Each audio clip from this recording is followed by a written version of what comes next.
Да, продолжуваме со емисијата, како што кажавме, тука е универзитетскиот професор Ило Трајковски. Зборуваме за новата концепција која е предложена од Министерството за образование за гимназиско образование, каде што имаме измена на некои предмети, ќе разговараме за тоа, гледаме дека има доста реакции. Професоре, добродојавте во студио 10. Добре ве најдов, благодарам за поканата и за интересот за оваа важна тема.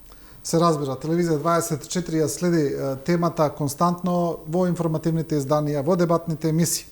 Новата концепција вели дека предметот филозофија се сведува на изборен предмет за почетно изучување во 3-та и 4-та година. Предметите логика и етика се укинуваат или, да речеме, тие се инкорпорираат во предметот филозофија, кој, како што кажавме, станува изборен предмет.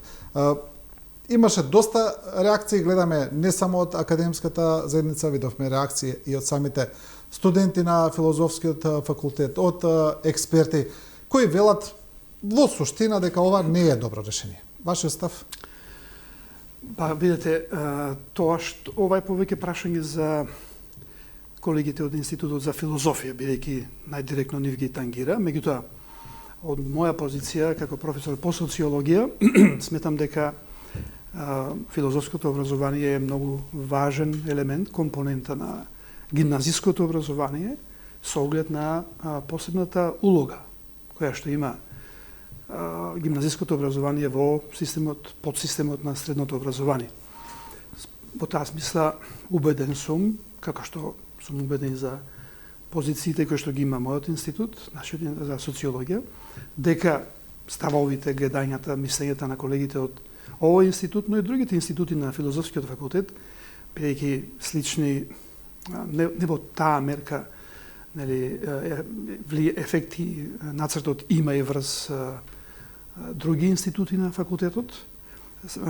Убеден сум дека нивните аргументи се издржани и треба да бидат слушнати. И да, во тек е јавна расправа, консултации на некој начин, министерката беше на филозофскиот факултет, ги слушна нашите видувања, вклучувајќи на колегите од Институтот за филозофија, за социологија, за педагогија, за класични студии. Така да, целиот филозофски факултет е на некој начин мобилизиран. А јас се разбира како раководител на Институтот за социологија сум повеќе фокусиран на измените кои што нацрт концепцијата. Вас, да.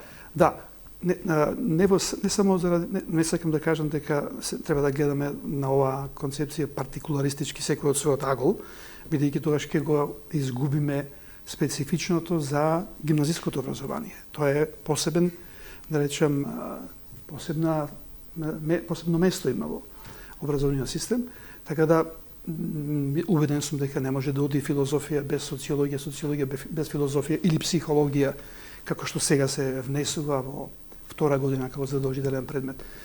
Ставаме збор за еден комплет од науки, од обшественото и хуманистичкото подрачје, кои што во нацрт концепцијата не имаат не добиваат еднаков третман во споредба со природните науки. Јас знам дека и некои колеги од природните науки имаат реакција на задоволство, меѓутоа кај нас во овој корпус на науки, обшествените и хуманистичките, незадоволството е поприлично поголемо. Да, добро, кога зборуваме за реакцијата конкретно на Институтот за социологија, вие во суштина велите дека оваа концепција го деградира и предметот социологија на некој начин во гимназиското образование. Имате едно широко образложение зошто е тоа така. Еве, зошто го деградира? Па, на најмалку два начини, да кажам. Прво, во овој момент, во сегашниот наставен план за гимназиското образование, кој што, за волја на вистината, е стар, дури и престар. 20 и повеќе години е на дело и требаше многу порано да се промени. Тоа е еден и аргументите на министерката. Апсолутно. Значи, јас и моите колеги од социологија не сме на позиција дека треба да се отфрли концепцијата, како што има и други ставови. Утрово читав нечија позиција беше таква, нема што да се разговара. Мислам дека тоа не е конструктивниот пристап. Ние се вклучуваме во јавната расправа со намера да подобриме, да укажеме. Оти знаете, кога се донесуваат политики, во еден момент мора да се пресечи. Секогаш има различни интереси и се постави линија дека ова е тоа што се прави. Но затоа се потребни консултациите и се надевам дека аргументите кои што ги изнесуваме ќе бидат согледани, валоризирани, прифатени. Значи, во која смисла, зошто велиме се деградира? Во сегашниот наставен план, социологијата е задолжителен предмет во втора година. Според тоа, со социологија се запознават сите гимназијалци. Понатаму, со сегашниот план, гимназијалците во трета година се делат на 3 подрачја. Природно-научното, општествено-хуманистичкото, под А и под Б. И јазичкото. Во таа смисла е предмет кој што го има и со кој што се запознаваат сите гимназијалци, што сме убедени дека е добро. И на времето кога е носена концепцијата, се размислува на тој начин. Аргумент плюс дека е добро се промените кои што се усвоија во концептот за гимназијско образование во Хрватска и Словенија, земји со слична историја, со слични, да речем, цивилизацијски предизвици како нас, во чии што нови наставни планови за гимназиското образование, социологијата е внесена како задолжителен предмет во втора година, а во кај некои во прва година. И Црна Гора исто така. Сега имате ситуација во која што постоечкиот наставен план, кој што велам треба да се менува, статусот е задолжителен предмет со можност оние кои што имаат амбиција понатаму да го продолжат своето образование на некој од факултетите општествени или хуманистички науки, да ја изберат социологијата во трета и четврта година. Значи, таа им се нуди на тие кои што се позаинтересирани и уште во 2 години плюс. А е многу битно за студирање право, економија, педагогија, социологија, пак сакаме, филозофија, историја и со така. Значи, тоа е едното. Со нацртот, со предлозите, социологијата се вади од тоа јадро на задолжителни предмети и се остава како изборен предмет во трета и четврта година во категоријата на предмети каде што стои филозофија. Таму има 2 типа на изборни предмети. Едни се со напредно ниво, тоа се предметите кои што би биле задолжителни во прва и втора година и сега во трета и четврта би се изучувале со напредно ниво. Филозофијата, социологијата и некои други се ставени во оваа другата категорија на почетно ниво. Според тоа, како да гледате и во едната, и со едната измена, и со другата, социологијата е поприлично деградирана. Тоа значи во основа дека младите луѓе, гимназијалците, ќе бидат ускратени од можноста во училиштето да запознаваат поими, да градат ставови, вредности, кои што ги развива, кои што ги, како да кажам, проучува, ги докажува токму социологијата. Да, гледаме дека се работи за предмети кои се на некој начин сите поврзани со филозофскиот факултет. Дали е социологија, логика, етика, на некој начин како што вие велите, значи тие предмети како да се спуштаат на едно пониско ниво во однос на другите предмети, како да не им се дава толку приоритет.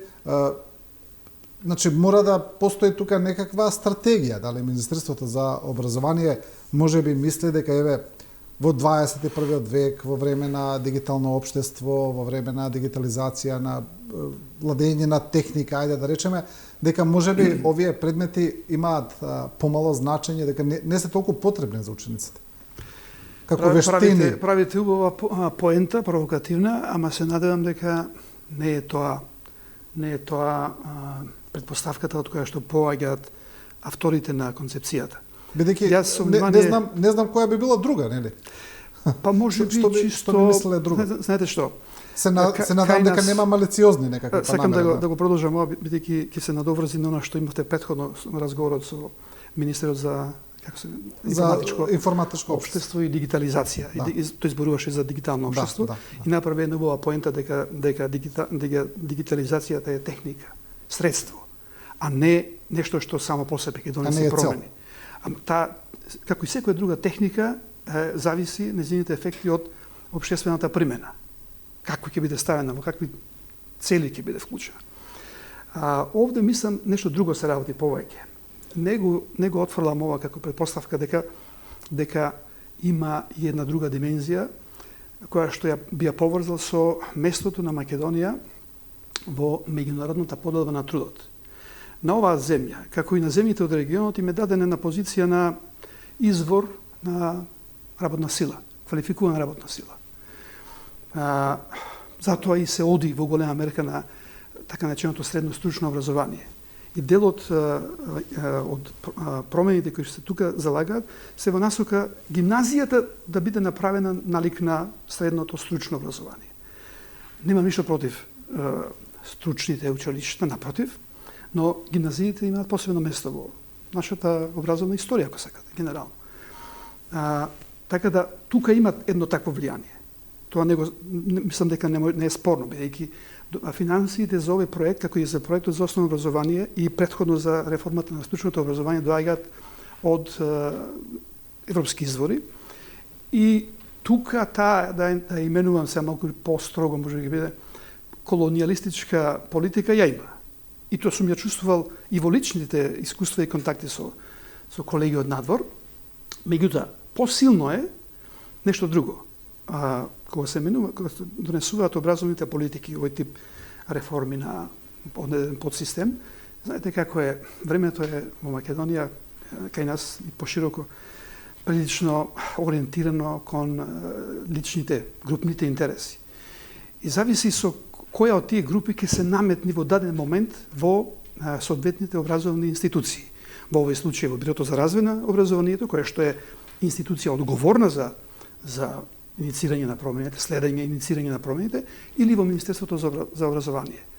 Мислам дека тука одредени интересовни групи се наметнале на еден и друг начин. Иначе, како ќе објасните да се исфрли социологија, филозофија, да се стави психологија? Или не знам, позициите, например, на историја. Но тоа се работи кои што се, да кажам, колегијални.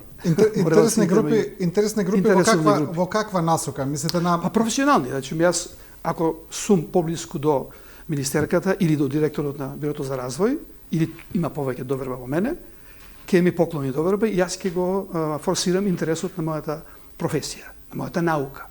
И тоа секогаш се случувало во Македонија, затоа што овој тип на промени не се случуваат по начелата на, ајде да именуваме, делиберативната демократија, партиципацијата, кога би имало претходни консултации за тоа како ќе оди, во кој насоки, во кои принципи ќе се прави реформата, би биле вклучени сите институции, ќе го кажат своето.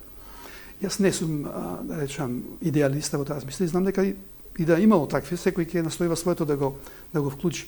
Меѓутоа, делиберацијата, промислувањето значи да го слушнеш аргументот на другиот и, соодветно на тоа, да го прилагодиш сопствениот аргумент, затоа што науките настанале со одредени општествени, да речем, причини. Имаат одредена функција. Ова се однесува на социологијата и се однесува на другите општествени науки и хуманистички науки.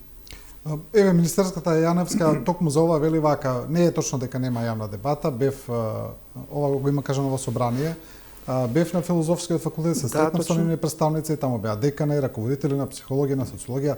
Разговаравме, дискусијата беше конструктивна, од моја гледна точка не е во прашање само стручното мислење, туку дека после таа дискусија тоа што се јавува печатот има друга позадина.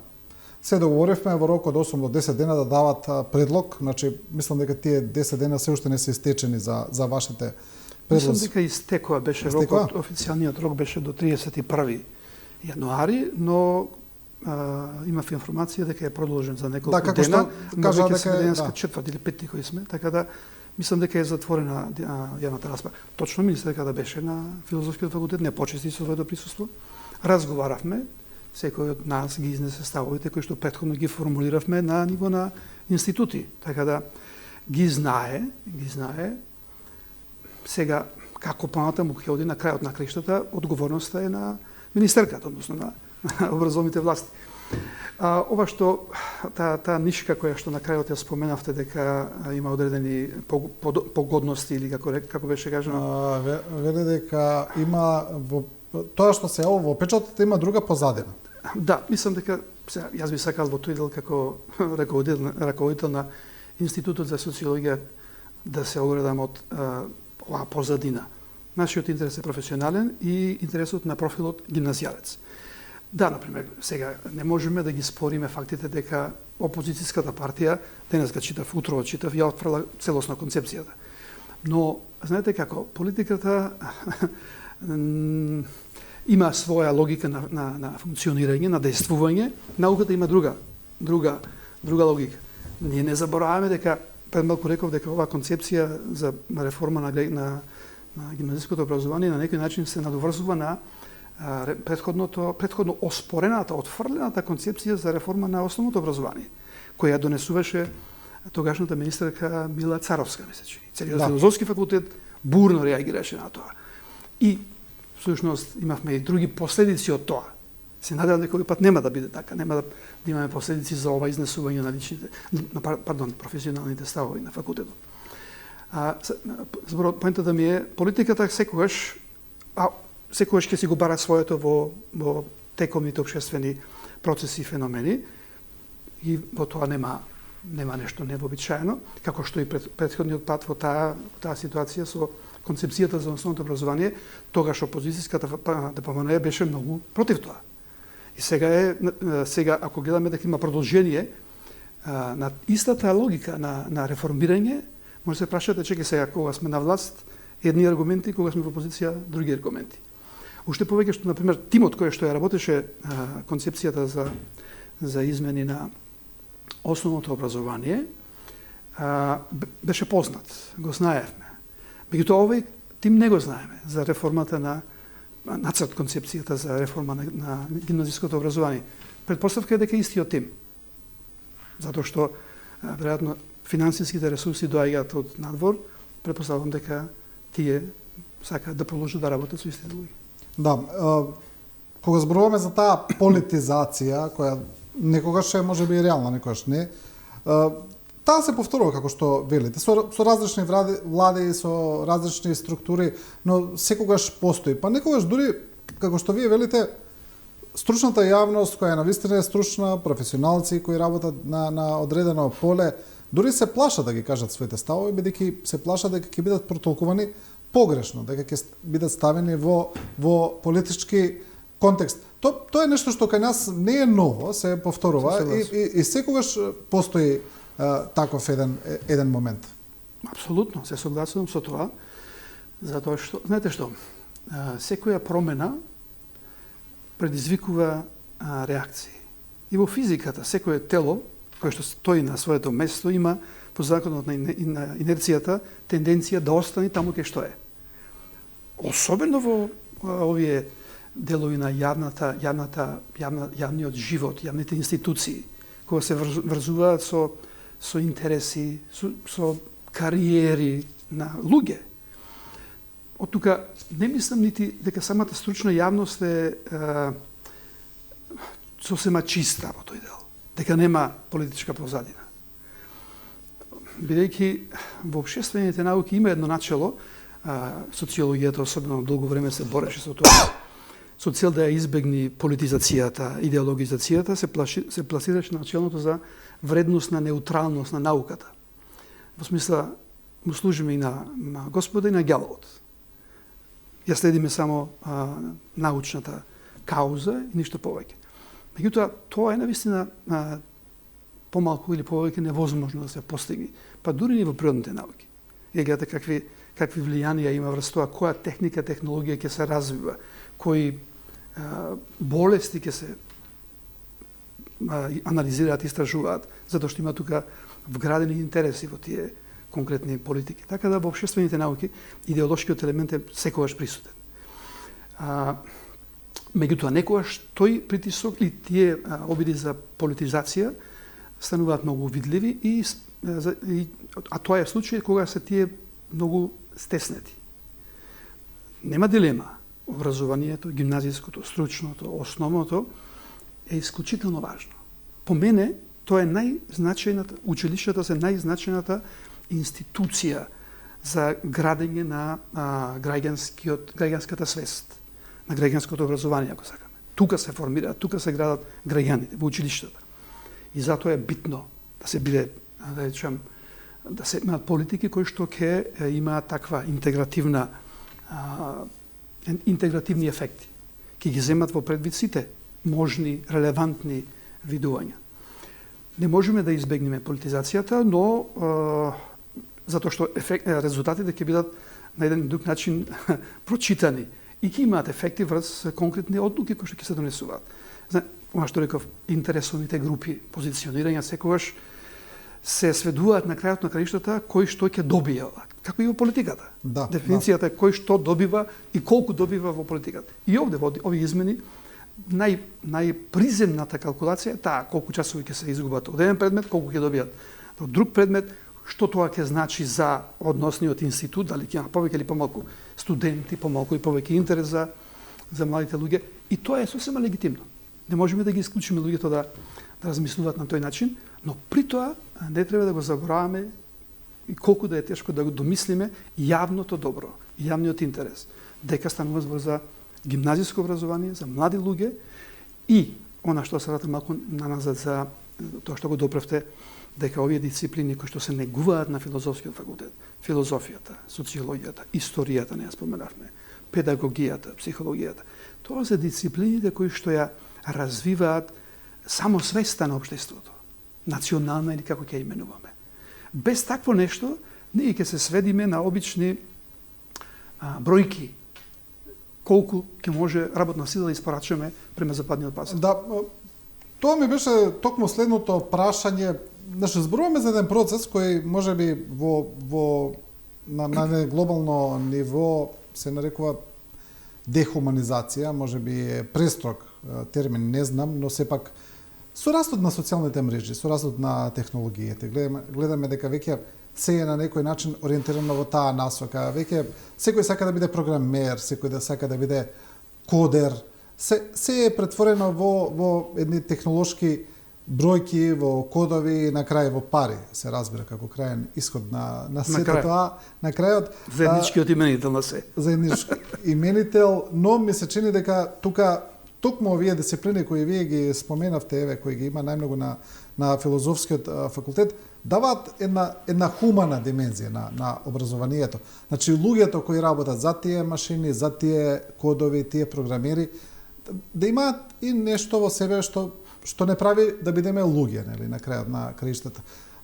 Но ми се чини дека ова е тенденција за жал во целиот свет како тој момент да се занемарува се повеќе. Да, во овој период. Кога велам во овој период, мислам на периодот последните 30 години. Тоа е периодот на така наречената неолиберална револуција, која што се случува во светот, на слободната трговија, отворањето на пазарите. И гледате, тоа се драматични промени на глобално ниво. Падот на советскиот блок, истовремено падот на социјализмот во него, но во западните земји подривањето, подкопувањето на welfare state, на државата на благосостојба. Во името на слободата на пазарот, слободата на единката. Како да феноменот на што го нарекувате дехуманизацијата е стар феномен. Тоа го врзуваме со појавата на модерното капиталистичко општество. Но во современото, со овие последни 30 години, тој процес добива, би рекол, драматично забрзување. Ама ова е широко прашање кое што бара подлабока анализа од колку што не е концепцијата, иако токму за тоа реагираме, за местото и улогата на овие дисциплини во сето тоа. Реков, овие науки, знаете, оваа година мојот институт слави 50 години од основањето, Институтот за социологија. Значи, во далечната 1975-та. 10 години пред тоа, во Македонија е формиран Институтот за социолошки политичко-правни истражувања. Тие години, значи некаде крајот на 70-тите, почетокот на 80-тите, е времето на младинските движења, на студентските движења во Европа. Франција, Германија, Америка, на Беркли и така натаму. Една од главните пораки и мотиви на тоа движење, пазете, тоа е време на економски раст. веќе светот е излезен од Втората светска војна. Санирани се последиците од неа, и човечки, и материјални, така натаму. Најавуваат почетоците на информатичката револуција. Кибернетиката трга по свој пат, технологијата и така натаму. Почнуваат да зборуваат во тој период за така наречената научно-техничка револуција. Сега има, не знам, трета, четврта која е со дигитализацијата. Меѓутоа, младите во тој период чувствуваат дека решението на општествените проблеми со кои што се соочуваат после Втората светска војна не може да ги реши техниката. Не може да ги реши економскиот раст, бидејќи тој не води секогаш паралелно со еднаква или правична распределба на ресурсите од економскиот раст.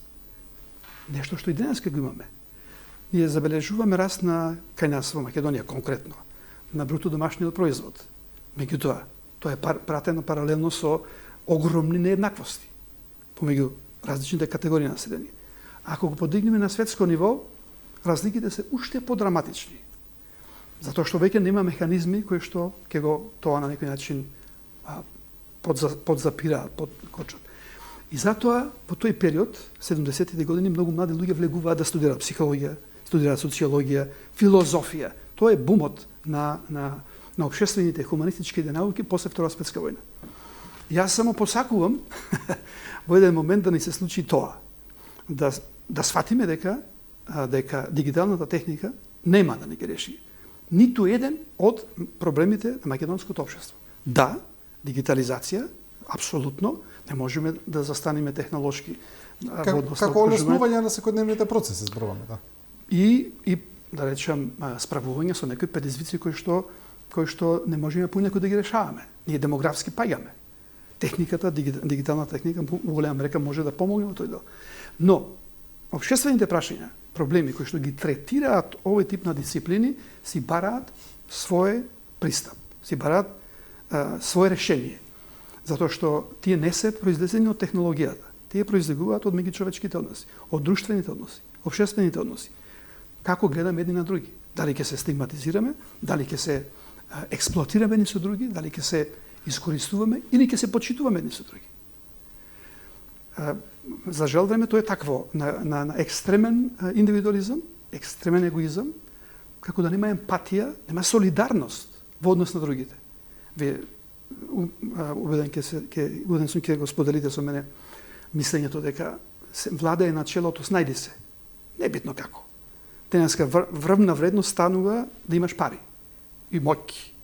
А средствата на патиштата по кои ќе дојдеш, помалку или повеќе не се прашуваат. Не се важни. Ама велиме дека, нели, патот до целта е многу битен.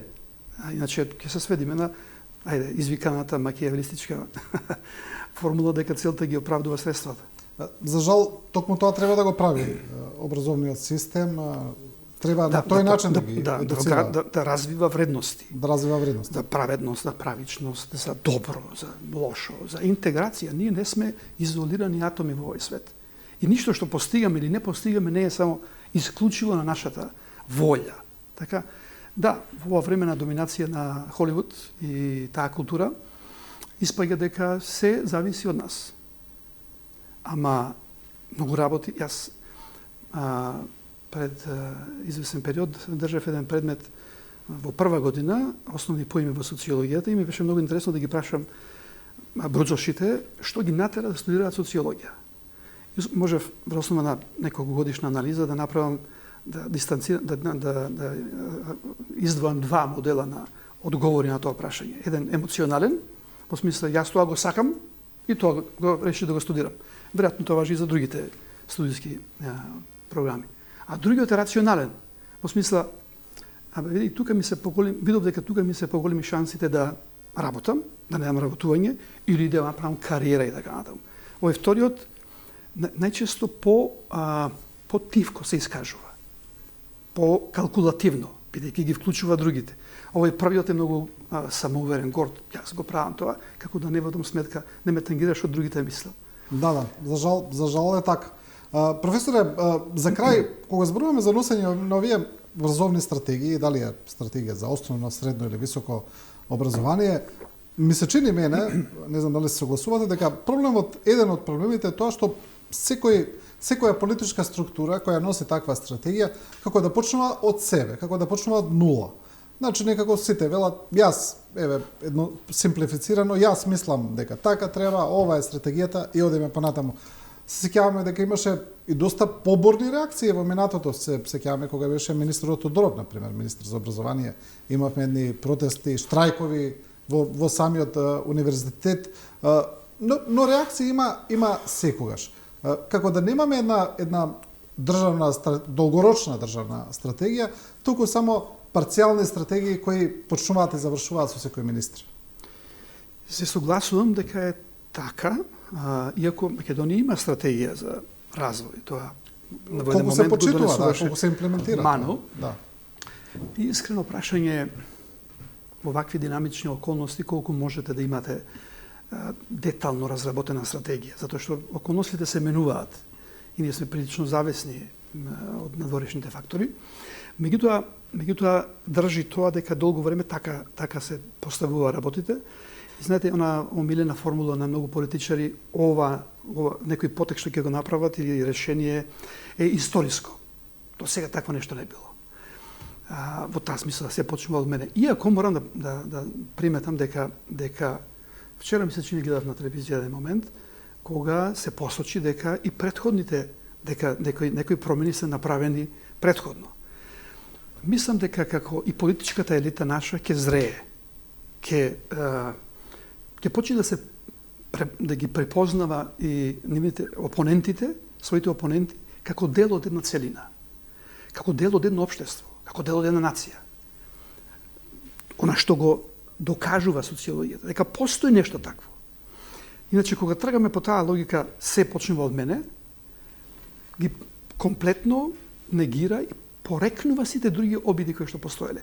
А цената ја платиле пак граѓаните. Тоа не отишло туку така. Иако велам, мислам дека, пред малку зборував и за тоа, мислам дека оваа концепција за реформа, нацрт концепцијата за реформа на гимназиското образование го продолжува концептот за реформа почнат со претходната министерка за основното образование. Иако тоа експлицитно не се искажува. Бидејќи има слични елементи. Апсолутно. Ја и реков, мислам дека и тимот кој што ја правел е истиот или видоизменет. Но сега не го гледаме и тоа е нешто што иритира. Таа концепција мора да има некое авторство како што имаше претходната концепција. Ги знаеме кои се луѓе. Овде никогаш не се соопштуваат имињата на луѓето кои што го правеле, кои што го направиле нацртот, за да може и колегијално да разговараме и дискутираме. Но мислам дека во основните насоки на оваа концепција таа се надоврзува на принципите на кои што е правена концепцијата за основното и за средното стручно образование, така да во тој поглед има континуитет. Но континуитетот повеќе се обезбедува со тоа што имаме некој чадор од надвор. Некоја меѓународна организација која што ги дава парите за тоа, финансиите и како таква бара испорака. Државата, бидејќи тоа е работа која што е презема државата, не ова или она партија, и мора да испорача одредени резултати. Да, добро, да се надеваме дека министерката Јаневска ќе ги слушне и овие дискусии, вака придонесуваме. Кон јавната дебата се разбира, вашите забелешки се дадени, како што кажавте, рокот е затворен, ќе видиме дали има некаква промена во ставот на министерството. Ние посакуваме и мислиме дека тоа би било не само на нашите, на социологија, туку и на другите институти, дека би било добро за Македонија, за македонските млади луѓе кои што ќе студираат гимназија и потоа кои што ќе продолжуваат свое образование во Македонија, во Словенија, бидејќи Словенија има задолжителни предмети и филозофија и социологија во гимназиското образование, значи дека на факултет ќе бидат поподготвени. Да, а се повеќе одат да студираат таму. Точно така. За жал. Професоре, ви благодарам уште еднаш. Благодарам вам. И со ова го завршуваме и вториот дел. Останете со нас. Правиме една кратка пауза и продолжуваме со Боријан Павловски. Зборуваме за женското здравје. Денеска е ден на борба против ракот на грлото, на матката.